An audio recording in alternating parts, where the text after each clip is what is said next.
Admiral stood before the Galactic Council, his hands steady despite the weight of what was coming. The chamber was massive, carved from a single piece of crystal that glowed with soft blue light.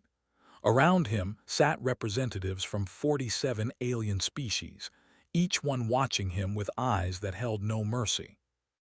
"We have reviewed Earth's expansion," the head counselor said. His name was impossible for human tongues to pronounce, so everyone called him. He was tall and thin, with skin like polished silver. "Humanity has colonized 50 systems in just 200 years. This is too fast, too aggressive." Stepped forward. "We followed all the rules. We only settled empty worlds. We never took what belonged to others." "You multiply too quickly," another counselor said, this one covered in what looked like blue feathers. "Your population grows without control. In 300 years, you will outnumber all of us combined." "Is that our crime?" asked. "Being successful, having children?" Raised one long finger. "Your crime is being dangerous. We have seen species like yours before. They always become conquerors. We will not wait for that day." Behind, Doctor cleared her throat. She was young for such an important position, only 35, but her mind was sharper than anyone else in the human delegation. "Counselor, we have evidence. May I present it?" Nodded, though his silver face showed no emotion. Activated her data pad. Holographic images filled the air above the council floor. 3 months ago, a human colony on 442 was destroyed. You blamed us for starting a war with the species, but look at this. The images showed ships attacking the colony.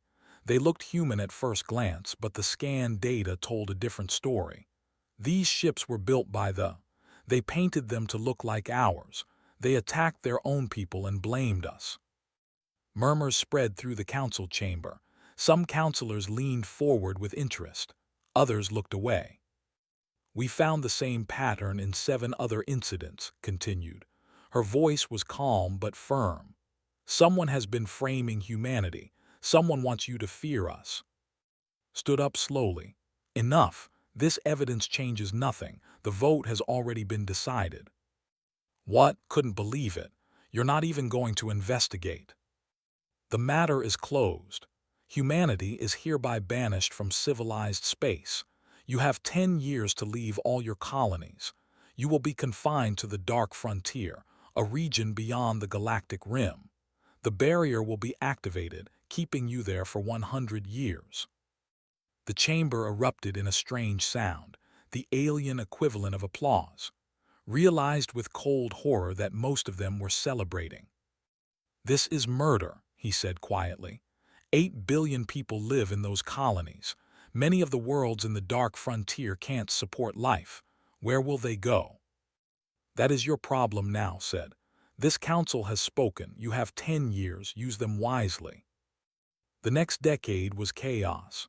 Humanity scrambled to evacuate 200 colonies across 50 star systems. Every ship was packed beyond capacity. Families were torn apart. Entire cities were abandoned, left to crumble in empty silence. Governor Park coordinated the evacuation of the outer colonies. He was a big man with gentle eyes, the kind of person people trusted in a crisis. He worked 18-hour days, making impossible choices about who could take what, which supplies were essential, which had to be left behind. "We can't take everyone," his assistant told him one night, exhausted and close to tears. "The math doesn't work." Looked at the numbers again. She was right. They would have to leave some people behind, or everyone would die in overcrowded ships. "Then we build more ships," he said. "Strip every colony for parts, cannibalize the stations. We're not leaving anyone." They built ships from scraps, vessels that barely held together but flew anyway. Every engineer worked without sleep. Every factory ran day and night. Somehow, impossibly, they got everyone out. Admiral commanded the last evacuation fleet. His ship, the Endurance, was the final vessel to leave civilized space. Behind him stretched a convoy of 10,000 ships, carrying the last refugees from Earth's furthest colonies. As they approached the barrier, stood on the bridge and watched the energy field shimmer in space. It looked beautiful, like a curtain of northern lights stretched across the stars. But he knew what it really was, a prison wall. "All ships prepare for transition," he ordered. His crew worked in silence.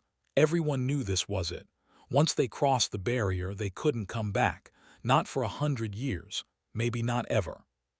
"Sir," his navigator said quietly, "we're receiving a message. It's from Earth." Accepted the transmission. His daughter's face appeared on the screen. She was crying. "Dad, please be safe. Come back to us." "I will," he promised, though he didn't know if it was true. "Take care of your mother. I love you." The transmission ended, took a deep breath and gave the order. "All ships proceed through the barrier." The Endurance shuddered as it passed through the energy field. For a moment, everything went white. Then they were through into the dark frontier. Behind them, the barrier sealed shut with a sound like thunder. 47 alien civilizations had voted to exile humanity, to lock them away in the most dangerous part of the galaxy and forget about them. But Admiral looked at the convoy of ships around him, at the millions of people who had survived against impossible odds, and he felt something unexpected. Hope. They had been cast out, banished, exiled. But they were still alive, and as long as they lived, humanity had a chance. The dark frontier was nothing like the maps had promised. The refugee fleet scattered across dozens of dying star systems, searching desperately for any world that could support human life. Most planets were toxic. Others had no atmosphere at all. The few habitable ones were barely better than barren rock. Governor Park landed on the largest survivable planet and named it New Haven, though the name felt like a cruel joke. The sky was orange, the air tasted like metal, and nothing grew in the gray soil. But it had gravity, oxygen, and space for millions of refugees. "This is home now," told the first settlers as they stepped off the transport ships. Many of them cried. Some fell to their knees, kissing the ground despite how awful it was. They were just grateful to stand on solid land again after months in cramped ships. Within a year, New Haven had a population of 200 million. Prefabricated buildings covered the plains like a metal forest. Hydroponic farms produced barely enough food. Water had to be recycled until it tasted like chemicals, but people survived. Work to unite the scattered settlements. There were 127 human colonies now, spread across the dark frontier. Some had only a few thousand people. Others, like New Haven, held millions. Communication between them was difficult. Ships took months to travel from one system to another. "We need a government," his advisor told him. "Something to hold us together. Otherwise, we'll fracture into 100 tiny nations and fight each other for resources." Agreed. He called for a meeting of all settlement leaders. It took 3 months for everyone to gather, but they came. On New Haven, in a simple metal building, the Frontier Coalition was born. "We're not going back to the old ways," told them. "No more nations competing against each other. We're one people now, one humanity. If we survive this, we survive together." The vote was unanimous. For the first time in human history, there were no separate countries, just one unified government representing everyone in exile. While built the government, Captain Song led exploration missions into the unknown. She was fearless, flying her ship Pathfinder into star systems that had never been mapped. Her crew called her crazy, but they followed her anyway. "There has to be something useful out here," said. "The dark frontier can't be completely empty." She was right. 6 months into her mission, sensors detected something strange. A planet that wasn't on any star charts. It was perfectly preserved, frozen in time, and it was covered in structures. "These are cities," her science officer gasped as they entered orbit. "But they're ancient, thousands of years old at least." Took a landing team down to the surface. The cities were empty, silent tombs of a civilization that had vanished long ago. But the buildings still stood, made from materials that didn't decay. And inside them, computers still hummed with power. Who were they? Wondered aloud, walking through streets where no one had walked for 10,000 years. They found the answer in a central archive. The civilization called themselves the Precursors. They had built an empire that spanned 1,000 worlds. Then, for reasons the records didn't explain, they had simply disappeared, vanished overnight, leaving everything behind. "Look at this," Engineer said. His name was Lee, and he was staring at a data core with wide eyes. "These schematics. This is FTL technology, but nothing like what we use. It doesn't need hyperspace lanes. You could jump anywhere." Leaned over his shoulder. She didn't understand most of the technical details, but she understood enough. "Can we build it?" "Maybe, if we study these cores long enough, if we're smart enough." They took everything they could carry. Data cores, intact computers, even pieces of the strange metal the Precursors used for construction. Then sent a message back to New Haven. "We found something. Something incredible." Governor immediately sent scientists.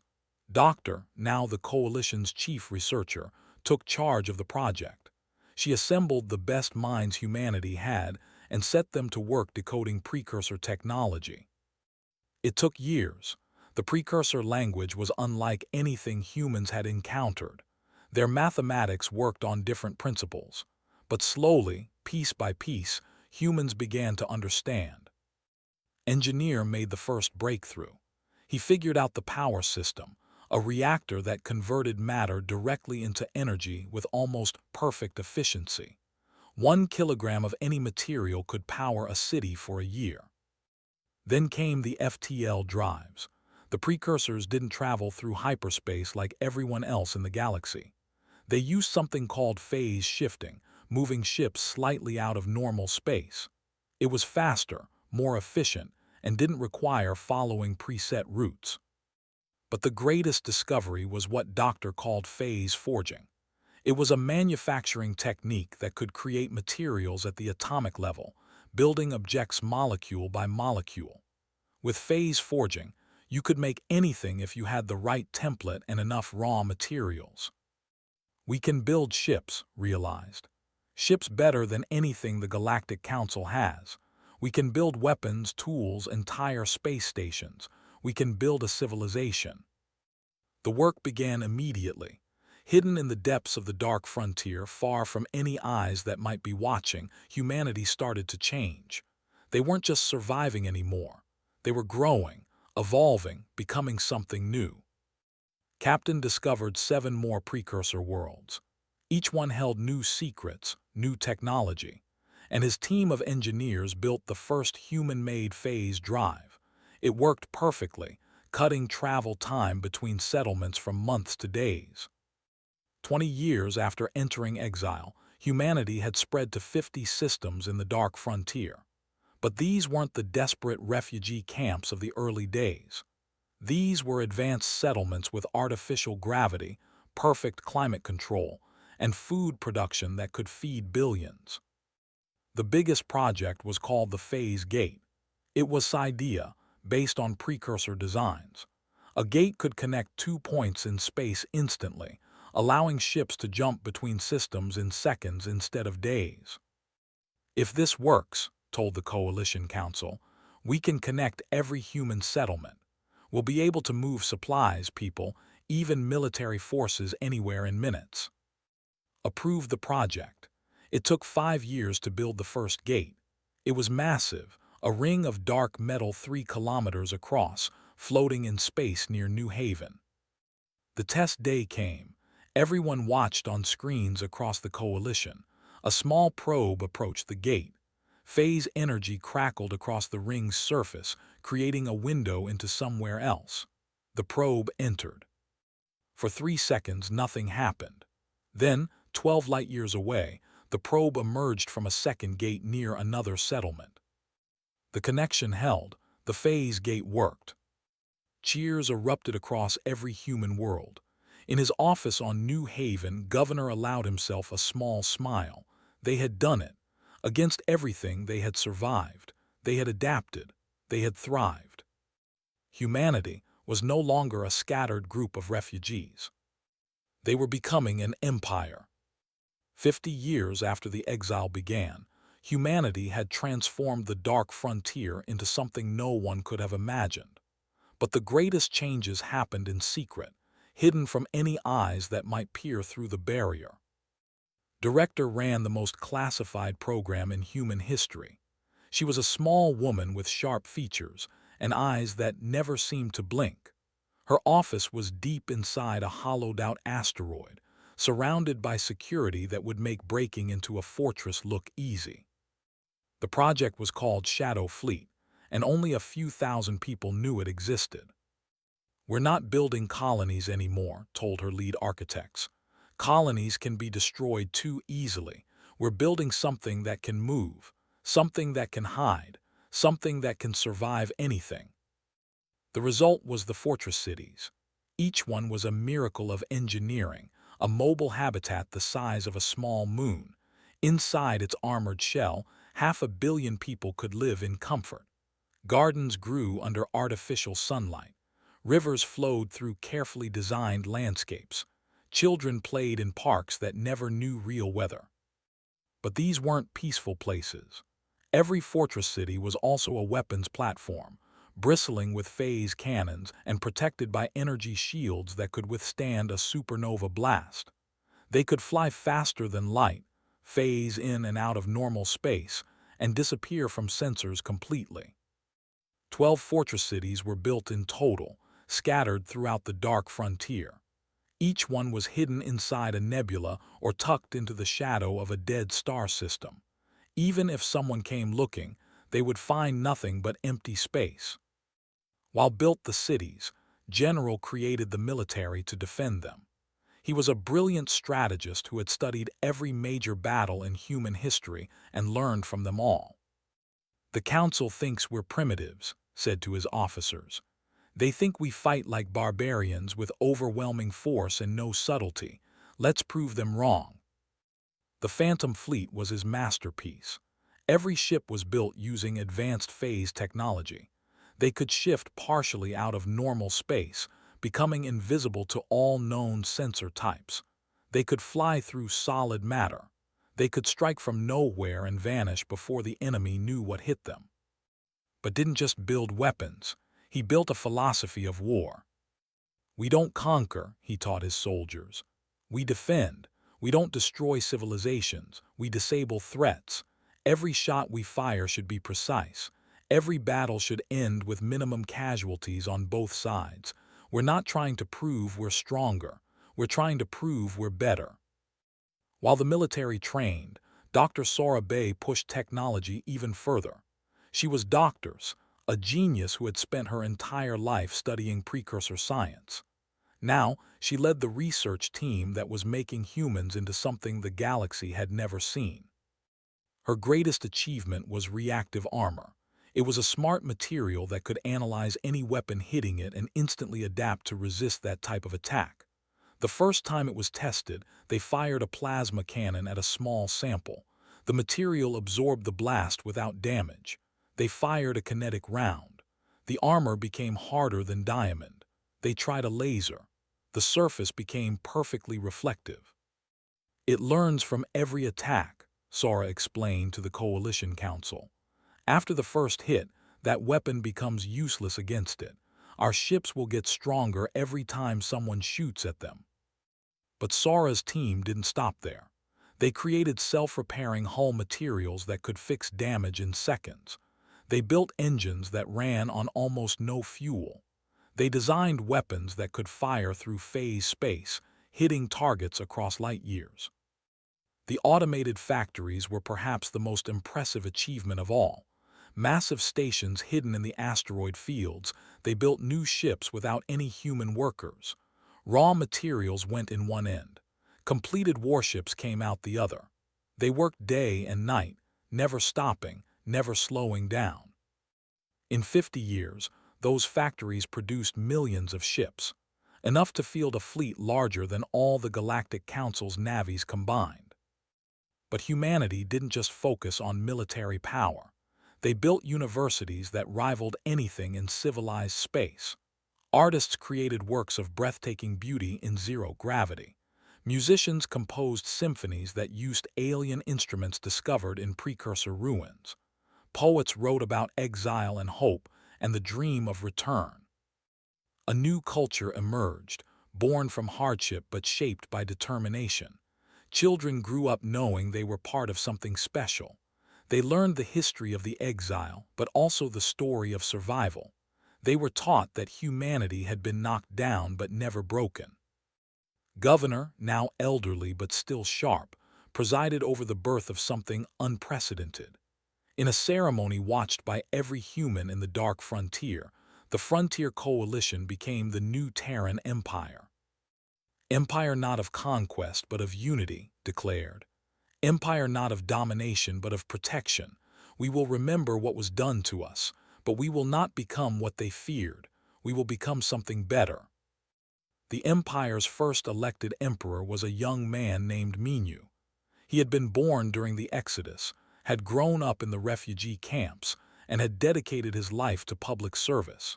He was idealistic but practical, compassionate but strong. Our grandparents were exiled, Minyu said in his coronation speech. Our parents survived. Our generation will thrive. And our children will see the galaxy again. Throughout all this growth, humanity maintained strict secrecy.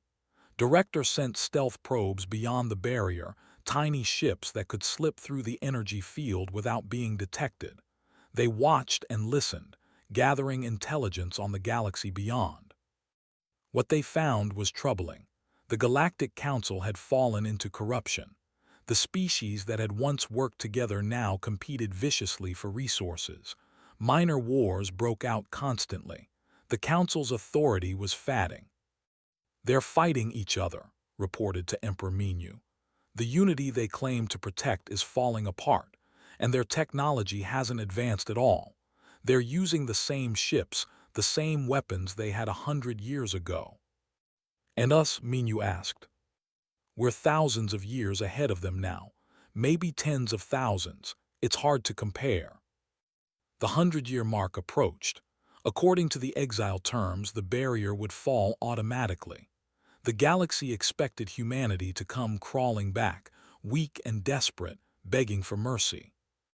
Instead, humanity waited in silence. Their fortress cities powered down, disappearing from all sensors. Their fleets phased out of normal space.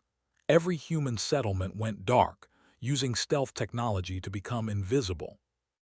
When the barrier finally fell, dissolving into nothingness after exactly 100 years, the galaxy found nothing. No ships emerged, no transmissions were sent. The Dark Frontier appeared completely empty. The Galactic Council sent exploration teams. They found abandoned settlements, ruins that looked decades old. They found no trace of recent habitation.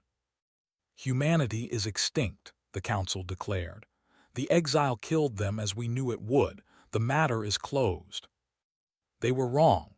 Hidden in the darkness, watching through sensors the Council couldn't detect, humanity observed everything and waited for the right moment to return.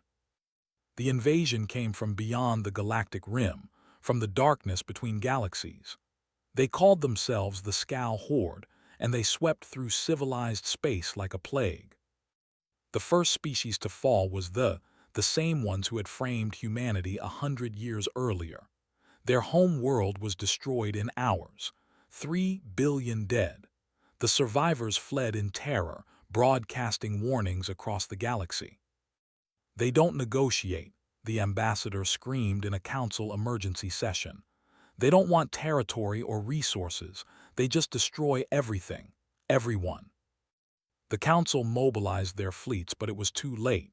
The Scowl moved too fast. Their ships were organic, living things that could heal from damage and adapt to weapons. They fought with a fury that seemed endless. 2 more species fell within months. The Council's combined fleets engaged the Scal near the Orion Nebula. It was a disaster. 50,000 ships went into battle. Less than 5,000 came back. "We're losing," admitted in a private council meeting. His silver skin had lost its shine. He looked old, tired. "We don't have the weapons to fight them. We don't have the technology. In a year, maybe two, they'll reach the core worlds. Then it's over." "There must be something we can do," a counselor said desperately. "There isn't. We've stagnated for too long. We've relied on old technology, old strategies. We're not ready for this." The Scal continued their advance. They were only 300 light-years from the Council's capital when humanity made their move. Emperor Minu stood in the command center of his flagship, the Phoenix. Around him floated holographic displays showing the entire galaxy. The Scal advance was marked in red, spreading like blood across the map. "It's time," Minu said quietly. "Send the message." Admiral Jinnah, commander of the First Contact Fleet, composed the transmission personally. She was the granddaughter of Captain Song, and she carried her grandmother's fearlessness. "To the Galactic Council," she recorded. "This is Admiral Jinnah of the New Terran Empire. We have observed the Scal invasion. We are prepared to assist. Stand by for demonstration." The message was sent on all frequencies. Across the galaxy, people received it with confusion. The Terran Empire. Nobody had heard that name before. And who was foolish enough to think they could help when the entire council was losing? They got their answer 2 hours later. A Scal battle fleet was advancing on a council colony, 5,000 organic warships ready to destroy another billion lives. The colony's defenders, only 200 ships strong, prepared to die fighting. Then space tore open. A phase gate activated, massive and gleaming, appearing from nowhere. Through it came a single human ship. The Phoenix was beautiful and terrifying. 10 kilometers long, covered in reactive armor that shimmered like liquid metal. Phase cannons lined its hull. Energy shields so powerful they distorted space itself, surrounded it like a bubble. Admiral Jinnah didn't bother with warnings. The Phoenix opened fire. The battle lasted 7 minutes. The human ship phased in and out of normal space, appearing behind Scal vessels and destroying them before they could react. Its weapons adapted instantly to the enemy's defenses. When the Scal tried to overwhelm it with numbers, the Phoenix simply phased through their formations and struck from within. When it was over, 5,000 Scal ships were destroyed. The Phoenix didn't have a scratch on it. The galaxy watched in stunned silence as more human ships began appearing. Not hundreds, not thousands, tens of thousands, each one as advanced as the Phoenix, each one commanded by officers who had trained their entire lives for war. Emperor Minu's second message was broadcast to every planet in civilized space. "This is Emperor Minu of the New Terran Empire. 100 years ago you exiled us. You locked us away and expected us to die. We didn't die. We thrived. We grew. We became stronger than you can imagine." On screens across the galaxy, Minu's face appeared. He looked young, confident, and completely in control. "Now you face extinction, and we offer you a choice. The old Galactic Council must dissolve. It was corrupt, arrogant, and weak. In its place, we propose a Galactic Federation, true partnership, equal representation. Every species has a voice. Every world has protection. We will share our technology freely. Our military will defend all member worlds, but we will not accept subjugation. We will not bow to those who cast us out. If you want our help, you must be willing to change." Ambassador Nam was sent to formalize the terms. He was a diplomat who believed in peace but wasn't afraid to be firm. He met with what remained of the council in their capital city. "These are humanity's conditions," said, laying out the treaty. "Dissolve the council, form the federation, accept human leadership in military matters, allow human advisors to help modernize your technology and infrastructure. In exchange, we protect you from the Scal and any other threats. Looked at the treaty with hollow eyes, and if we refuse, then you face the Scal alone. We will withdraw behind our phase gates and watch you fall. His voice was cold. You made your choice 100 years ago. Now we're making ours. Many species agreed immediately. They had seen human technology in action. They knew their only chance of survival was accepting help. But others, led by the proud, refused. They couldn't accept that the primitive humans were now their superiors. They formed a resistance coalition, claiming humanity was trying to conquer the galaxy. "We don't want to conquer you," Minyu told them in a public transmission. "We want to save you, but we won't force you make your choice." The coalition attacked a human outpost, expecting to prove that human strength was exaggerated. They sent 300 warships against a single human station. Grand Marshal Shin commanded the defense. He was General's successor, a brilliant tactician who had studied the old general's philosophy. "Disable only," ordered his fleet. "No casualties." The battle was one-sided. Human ships phased around the vessels, hitting engines and weapons with surgical precision. Within an hour, the entire fleet was floating dead in space, their crews alive but their ships completely disabled. "You attacked us," broadcast to the commander. "We could have killed you all. We chose not to. This is the difference between us. We don't fight to destroy, we fight to protect." The demonstration had its effect. Half the coalition abandoned the resistance. They had seen proof that humanity could destroy them easily, but chose mercy instead. But the Scal didn't care about politics. They continued their advance, and now they were heading for the galactic core. Every day more worlds fell. Billions died. Empress Song, Minyu's co-ruler and the daughter of the legendary, made a decision that would change everything. "Send a message to everyone," she ordered. "Not just the Federation members. Everyone, even those who still hate us." The transmission went out across the entire galaxy. "The Scal will reach the core worlds in 30 days. If that happens, billions more will die. We can stop them, but not alone. We need every ship, every species, every person who's willing to fight. Join us, fight with us, or watch your worlds burn." "The choice," said, her voice echoing across 1,000 worlds, "is yours." They came from every corner of the galaxy. Ships that had fought against each other for centuries now flew side by side. They sent their remaining fleets, though despite their losses, contributed what they could. Even species that had never left their home systems sent whatever vessels they had. Empress stood in the command center of the orbital station above New Haven, watching the fleet assemble. Millions of ships, representing 47 different species, all gathering for one purpose. "This has never happened before," Admiral Jinnah said quietly beside her. "In all of galactic history, every species has never united like this." "Fear is a powerful motivator," replied, "but so is hope." Grand Marshal Shin had spent weeks planning the battle. The Scal were advancing on 3 fronts, a massive wave of organic ships numbering in the hundreds of millions. No conventional defense could stop them. But wasn't planning a conventional defense. "The phase gate network is ready," Engineer Lee reported. Now elderly but still brilliant, he had spent months setting up the infrastructure for what was coming. "We can connect any point in the galaxy to any other point instantly." "And the integration?" asked. "Complete. Every allied ship now has a basic phase receiver. They can't generate their own gates, but they can use ours." This was the key to everything. Human technology shared freely, just as Minyu had promised.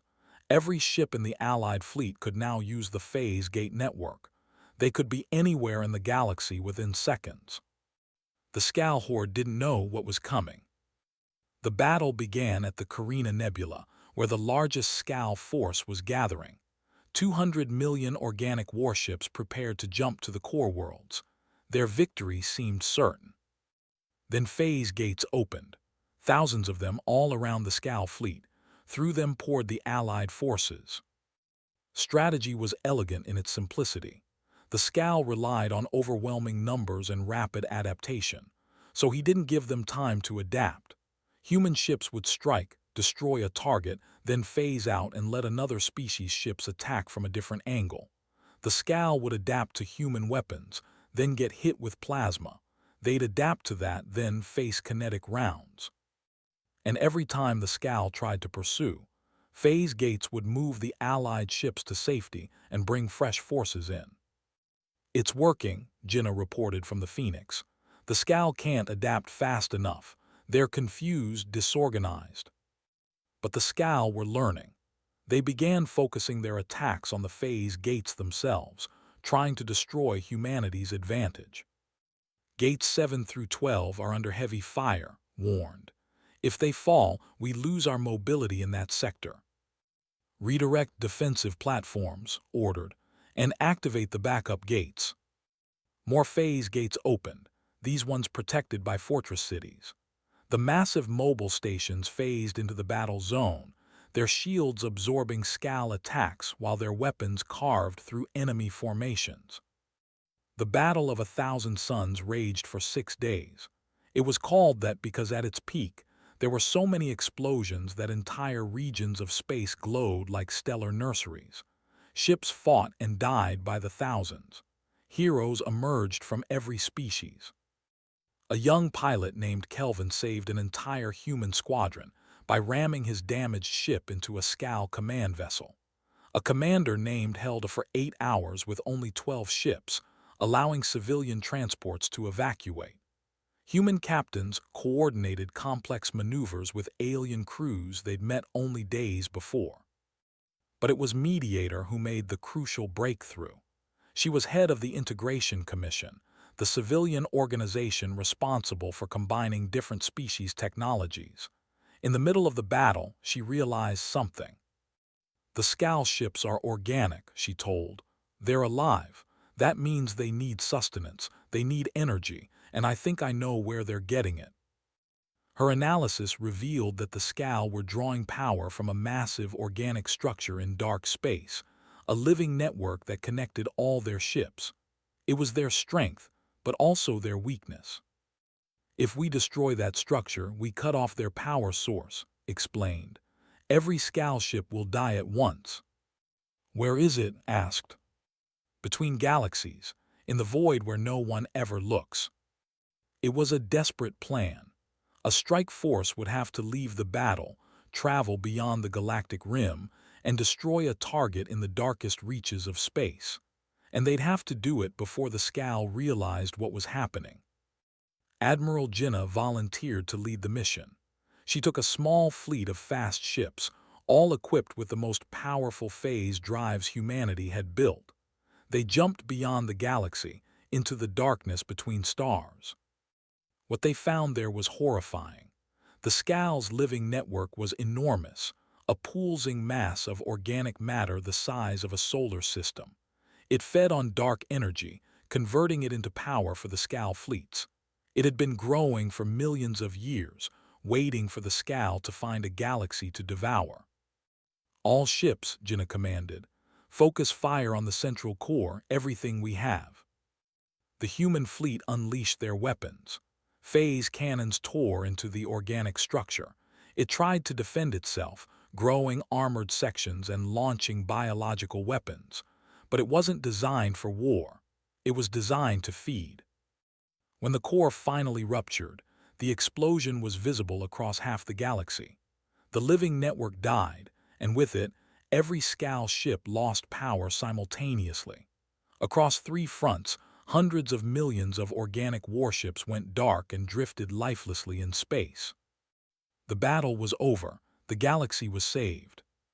In the aftermath, the real work began. The Galactic Federation was formally established, with representatives from every species sitting as equals. The old council's capital became the Federation's center, but it was rebuilt to reflect the new philosophy. No species had special privileges. No one was above the law. Emperor Minyu stepped down as military commander but remained as diplomatic leader. He worked alongside Mediator to integrate the dozens of species into a functioning government. It wasn't easy. Centuries of prejudice and competition didn't disappear overnight. But humanity's example made a difference. They shared their technology freely, as promised. Phase gates connected every member world, creating instant communication and travel across the galaxy. Human engineers helped rebuild worlds destroyed by the scow. Human doctors shared advanced medical knowledge that saved billions of lives. The former enemies became partners. The humbled by defeat and inspired by human mercy became some of the Federation's strongest supporters. They apologized for framing humanity a century ago and worked to make amends. Even the old counselor who had voted for exile sought forgiveness. "I was wrong," he told Minyu in a private meeting. His silver skin was dull with age now, his movements slow. "We feared you would become conquerors. Instead, you became saviors." "We became what we needed to be," Minyu replied. "You tried to bury us. You didn't know we were seeds."